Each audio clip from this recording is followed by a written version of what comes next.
Okay, India is a country that is always target of the world exploration. If we know that Columbus was an explorer, Columbus was a navigator, Columbus was an explorer. I believe he was from Spain. And then Columbus was in search of India. He had heard that India is a round, a world, Earth is round. Earth is round. Earth is not flat the way it looks. If you keep going, so he had heard that Earth is round. So if you keep going toward the west, then since Earth is round, one time will come, then he will reach India. So this is what Columbus was knowing. Then he started his exploration, and rather than reaching India, he reached West India. I mean that is Caribbean island and called West Indies nowadays. So Columbus, this is how the story of Columbus is. So earlier everyone tried to come to India. India used to be highly kind of uh, someone say highly economical country, highly rich country, very kind of prosperous country. So people they wanted to come to India, see India. So in that fashion, many people around the globe they kept trying coming to India. Anyway, and that was tried by Britishers also.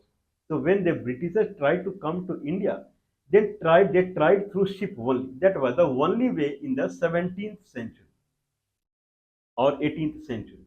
They tried 17th century, I believe. They tried and they came during Jahangir period. Jahangir was a Mughal king from Uzbekistan, Uzbek king in India, and Jahangir, son of Humayun. At that time, the British explorers or merchants they had come to India and they had come from the London. What path they had taken? They had taken path of the London.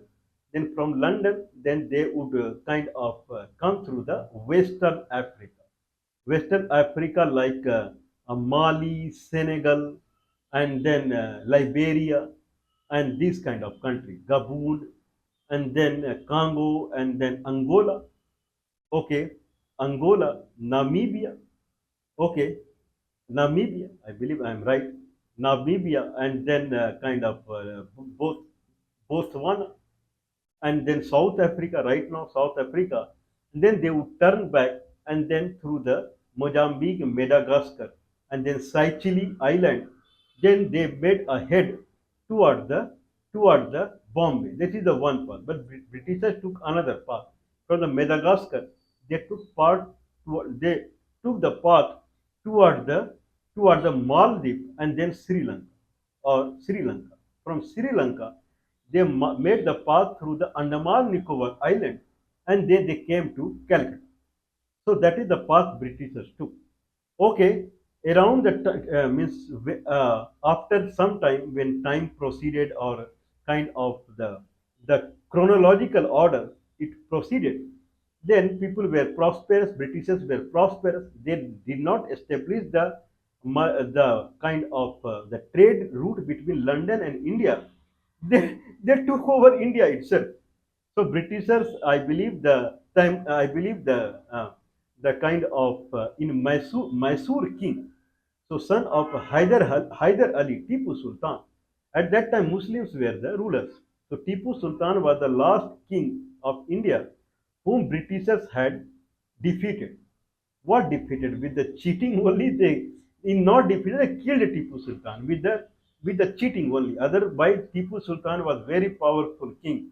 There was no way that the Britishers would have defeated Tipu Sultan. I have visited Tipu Sultan palace and those kind of things. So it was not possible through cheating and through kind of giving the money kind of greediness to Tipu Sultan, army chief, and those kind of people. Then through deceivingly, Britishers they killed Tipu Sultan. I mean deceivingly.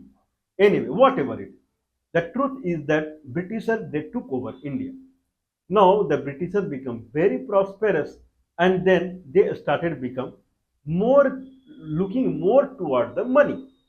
So more toward money, then they felt that there is means there when time came around 19th century mid, 19th century mid, Till then, the India was ruled by East India Company from the Britain. One company was ruling full India. Okay, then British Raj means Queen Elizabeth. They started eyeing on the profit of the East India Company. They saw East India Company is earning a lot. Anyway, now to make earn even a lot, then Britishers and French and these people they started searching shorter path. When they saw that India is such a rich country, just you have to reach India. The way people nowadays they are thinking that United States is a very rich country. You have to somehow reach United States through Mexico, through Canada. Somehow you just enter into America, then prosperity is waiting you. Same condition was there in the 19th century. India was. Full Europe was knowing that India is a golden bird. Somehow you have to reach India. That's it. Earlier kind of Columbus was heard that India is a golden bird. Just you have to reach India. That's it. Then only wealth is waiting you. Till 19th century beginning, full Europe was awake now.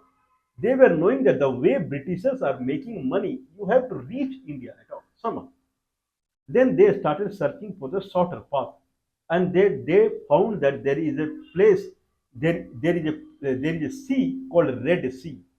Red Sea and this side Mediterranean Sea. Mediterranean Sea south area is the North Africa, like Egypt, Libya, Tunisia, Algeria, Morocco. These are kind of countries are there. Earlier there used to be Atlas lion. Atlas lion. They used to live in this region. Atlas lions. So Atlas lion region or Atlas mountainous region is the southern part of Mediterranean Sea. Northern part is Portugal, Spain, I believe Italy, France. So these are the northern part, and this side Mediterranean Sea. This side it will come, I believe, Croatia, Albania, Greece. These would be the country that will come around the Mediterranean Sea. So they started finding a shorter path from the London or Europe. Full Europe is above the Mediterranean Sea. Shorter path from the Europe to reach India, so that quickly they can make money. Then they found a hindrance is called Suez area. I believe Suez would be village out there in Egypt. There is a narrow strip is there around 160 kilometer. Narrow strip is there of the land 160 kilometer. That land is a hindrance that would otherwise Mediterranean Sea would connect Red Sea. Okay, I believe 1850 time frame there was a contract that was given to a French company to dig a canal there. And in 10 years, 1859 to 1869, in 10 years they dig out full 150 kilometer canal, 150 kilometer. It was a sandy area, desert area, more or less. So they dig it, and then it became a Suez Canal connecting Red Sea and Mediterranean Sea. Now all the European merchants they started running to India through the Red Sea. Aden was a port in Yemen that was very famous port. Through Aden, they used to come to Aden through Mediterranean Sea. From Aden, they used to come to Arabian Sea and they used to head toward Bombay. There, so Bombay, Britishers, they made a big railway station there also. I believe Victoria railway station. From Victoria railway station, they used to load all their merchandise into sea and they used to take it to London through the Aden port of the Yemen and through Red Sea and through Mediterranean Sea. They forgot the actual path that God has given to them. That is through Western Africa, Southern Africa, Mozambique, Madagascar, and that region. This region people, the South African people, who used to be very rich earlier because of this kind of tours and because of this kind of trade that used to happen, these people they started becoming poorer day by day. They started losing strength also because nothing was happening in the sea. Earlier they were accustomed of doing trade of their own product also that was going from India to Europe en route to that. And slowly these people become slaves. They become slave because of the change in the root. They are not slave because their genealogy or they are black in color. They were very rich earlier and very powerful when India and Europe trade used to happen through that way. When trade stopped, then they become started becoming weaker and poor, because if nothing is there to earn, what will happen to a person? And slowly the these in this route only, the maximum slavery that happened in Brazil and United States, it happened through this route only, that is Liberia and Senegal and Gabon and Angola and then Namibia and Botswana, South Africa, these regions only maximum slavery happened. It happened because change in the route. It did not happen that these people are of less capability or less caliber. This is that God did not help them. This is how they were unlucky. Otherwise, they were much powerful than European country and very prosperous. This is hard luck to them. They were selling elephant teeth, with gold ornament with elephant teeth and those kind of things. Very rich people. This is something now, this is what has happened. Anyway, now the condition is going on that ship. Now, afterward, then oil came into the Gulf country. Petroleum oil, crude oil. People, they found use. Anyway, oil was there earlier also. It was oozing out of the land earlier. Oil was that much in the earth that it used to ooze out from the earth. The way water ooze out at many places on the earth, oil was oozing out at many places. No one was using it. It was used only for the goita, that is called in Bihar fuel, to ignite the goita for the house work, to start the kind of the stove. I'm sorry, it is to start cooking purpose. The goita, igniting the goita, the this crude oil used to use called mitti ka tel, the soil, earthen soil oil, that was used. Otherwise, it was ooze out from the earth. No one was using it. When they found that they can commute a big ship as a fuel like this, then demand for the fuel started, and then people they started. Then the Suez Canal, it became even vigorous. Then pull the oil from the Persian Gulf. They started transporting through the Suez Canal only. Nowadays, the news is coming that ship, that is that those who are transporting from the Persian Gulf or from India, all ships are by mistake they are taking route through South Africa. This is the news that is surfacing nowadays. Many ships are taking the longer route, that is South Africa, Namibia, and Angola, that route to reach the Europe. Is it that the kind of companies who are transporting these ships, they are pro-African? Is it the reason? Okay, I was trying to find, because news is arriving, surfacing now, that there are many ships, rather than taking the Red Sea, Suez Canal, Mediterranean Sea, and Europe from the Southern Asia or Indian subcontinent, rather than taking that route, now ship is taking South African route. How they are remembering the actual route? Okay, there is a something called Houthi in Yemen. There is something called Houthi rebellions.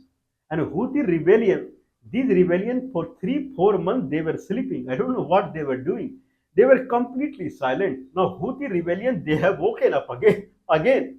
Now Houthi rebellion are there making attack on the ships that are passing through Red Sea.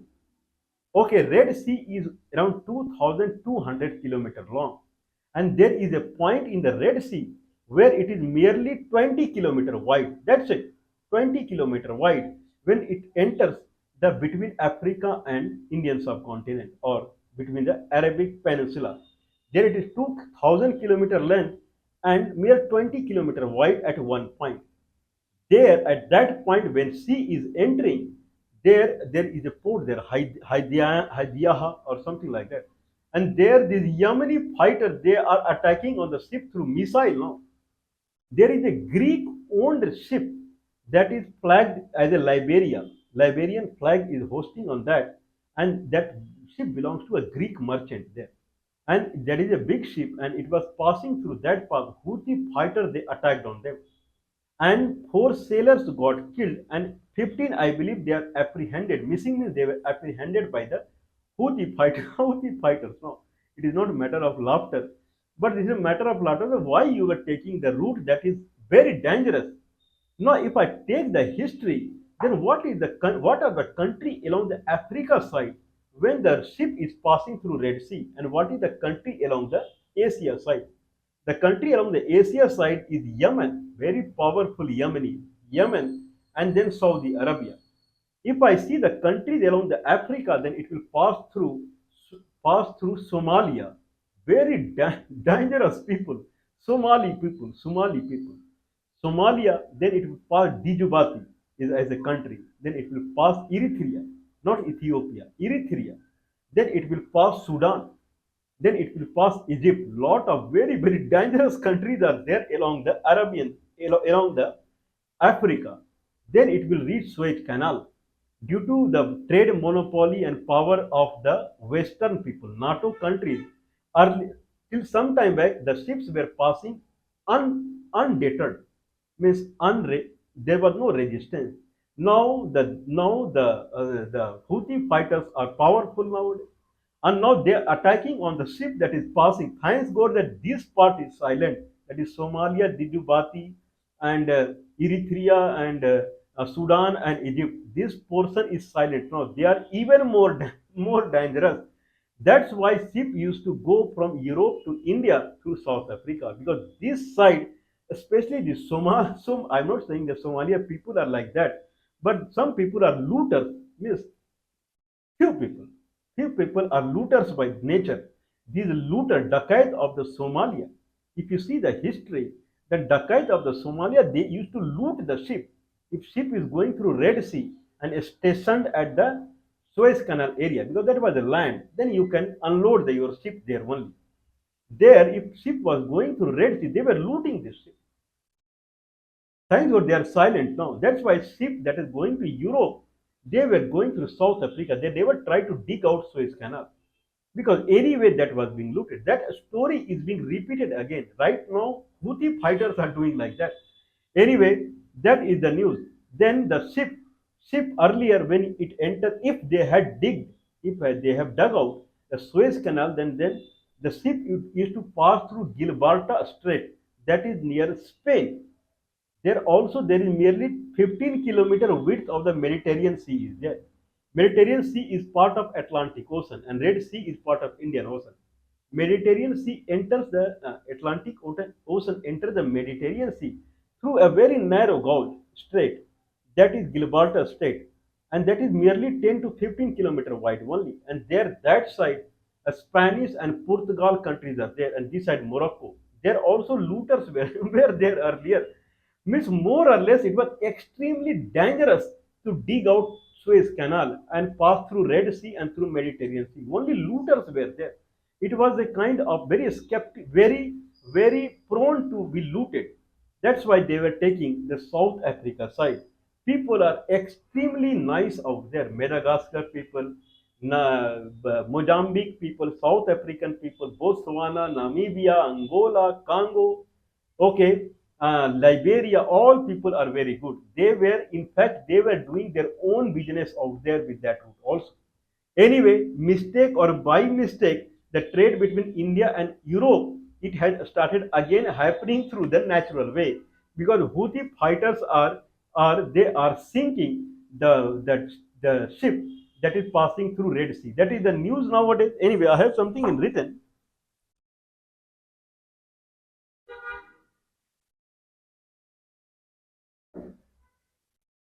Okay, so Red Sea is 2,250 kilometer long, and there is 26-kilometer narrow point is there, and that is called Bab el Mandeb Strait, 26-kilometer wide, and there is a town, I believe.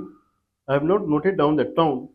That there is a town there, I believe, and that town name is, okay. I have somewhere I have written.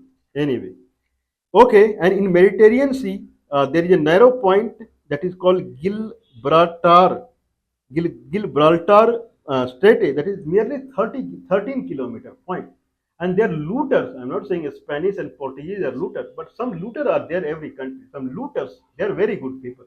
Some looters from these countries, they used to loot historically in that path. So the safest part between London and India was through the Western Africa historically, always. Anyway, Suez Canal was dug out 193 kilometer. It is not 150 kilometer. 193.3 kilometer. 1859 to 1869 by a French company. Suez Canal was made, and since then it was a smooth ride for the ship, but now it is not possible. Anyway, so what was the problem, that how much kilometer they were saving if they were going from the African route or they were going from the Red Sea. Through African route, the route length was 10,702 nautical mile. One nautical mile is around 1.8 kilometer. Means more or less 20,000 kilometer between Bombay to London is the route length. Whereas through Red Sea, Bombay to London is merely 6,279 nautical miles, around 11,000 kilometers. More or less half distance it is that they were saving. 4,423 nautical miles, around 9,000 kilometers they were saving. But at the expense of the, that is called disruption due to geopolitical instability. Means geopolitical, means these looters were looting their ship earlier, so they were taking, that is very safe path. Anyway, what is the path with the Red Sea? Red Sea, Red Sea is nowadays, if ship is going from Bombay to London, it takes 20 to 25 days. If ship is going from Bombay to London through African way, it takes around 44 days. Okay, what path it takes? Mumbai to Arabian Sea, Gulf of Aden. Aden is a port in Yemen. Red Sea, Suez Canal, Mediterranean Sea, Atlantic Ocean, and London. Through Africa, if someone sees, then path was Bombay, Arabian Sea, Indian Ocean, Cape of Good Hope. I believe that is in South Africa. Atlantic Ocean, London. Okay, that is the path. Anyway, what Houthi rebellions have done is, there is a ship, Greek owned ship, but flag is of Liberia. Okay, that ship name is Eternity Sea, and that ship, around 15 people are missing and 4 people are killed by the Houthi attack. Houthi said that while before attacking on the ship, they are attacking to support the Palestinian people who are starving in Gaza Strip, to oppose the Israel. They saw the ship is going towards Israel. I don't know from there only how they saw that ship is going toward Israel. Anyway, now they saw that ship is going toward Israel, so they gave a warning to the ship that we will sink your ship, drone your ship. So all the sailors on the ship, better you take a boat and just leave it. Okay, when they did not leave, then we had to attack on it, and whoever survived, we have admitted in the hospital. Whereas there is an organization called UKMTO, United Kingdom Maritime Trade Operations Center, an American agency, they are saying that Houthi, they have kidnapped those people rather than admitting to the hospital. This is what they are saying. Anyway, this UKMTO, they said that all the propulsion through which ship runs or commute, they have destroyed it, and ship finally they sunk at the city called Haidadah. Haidadah, there the ship sunk. This is what Houthi are doing nowadays. Anyway, now they are saying that they are pressurizing Israeli military to end its assault on the besieged enclave of Gaza Strip. Besieged means completely, completely boundaried, completely in the boundary region. They have made the Gaza Strip, and they are making inhumanitarian atrocities. So, in that to discourage Israeli military, they are doing like this. But whatever it is, good thing is that ships are taking natural path now. If ships take natural path, then people who are in natural path, Angola or Namibia, these people would find a way to do the trade with India and trade with Europe. Their self-dignity, what used to be very high earlier, and prosperity that used to be very high earlier, that would come back. But the way it is happening, that is not good. The Houthi people should not attack on the ship. Okay, they can have a political discussion with the European Union why they want to stop it. That is the better way, not the killing and attacking of the ship. This is something that anyone would discourage. But anyway, something is happening that everyone is liking now. I believe that India would also woke up one day and they will start the natural route of making trade with the Europe, with the South Africa, the land that is known for its marvelous lions,